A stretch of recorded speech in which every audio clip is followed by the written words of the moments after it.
আসসালামু আলাইকুম। আমি ডক্টর মোহাম্মদ জাওয়াদুল ইসলাম। আমি আজকে কথা বলবো মায়েদের একটি কমন সমস্যা নিয়ে। যে সমস্যা হচ্ছে মায়েরা খুব হরহামেশাই করে থাকে আমাদের কাছে যে বাচ্চা কোনো কিছু খেতে চায় না।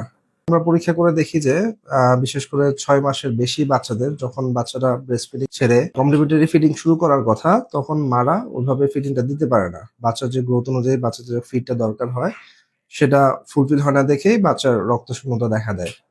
তো ভালনারেবল এজ গ্রুপ হচ্ছে আসলে এই ৬ মাসের পরের বাচ্চাগুলোই। আর বিশেষ করে যারা পরবর্তীতে স্কুল গোয়িং যে বাচ্চারা ৩ থেকে ৪ বছর বা ৫ বছর পরের বাচ্চাদের ক্ষেত্রে এই সমস্যাগুলো বেশি হয়। তো এই সমস্যা হলে কিভাবে বুঝবেন মারা? তো বাচ্চা সাধারণত দেখা যায় যে ফ্যাকাশে হয়ে যায়। বাচ্চা কোনো কিছু খেতে চায় না। ইভেন কোনো বাচ্চা দেখা যায় যে অখাদ্য খেতে চায়।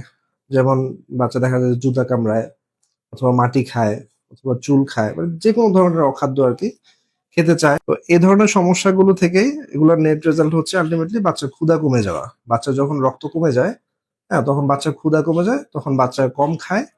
আর কম খেলে সেখান থেকে দেখা যায় যে আবার ওই কম খাওয়ার দরুন আবারও সেই রক্তটা কমে যাচ্ছে। হ্যাঁ? আরেকটা মারাত্মক সমস্যা দেখা দেয় সেটা হচ্ছে বাচ্চার বুদ্ধি বিকাশটা কম হয়। কোনো কিছু পড়তে পারছে না, হ্যাঁ? মেমোরি লস হয়ে যায়। তো এ ধরনের কোনো সমস্যা দেখা দিলে আপনারা বাসায় না বসে থেকে অথবা হচ্ছে ফার্মেসি থেকে এদিক সেদিক থেকে কোনো ওষুধ না কিনে একজন রেজিস্টার্ড ডক্টর দেখান। সমস্যা বের করে সেই হিসেবে আরকি সমাধান করা সম্ভব অবশ্যই।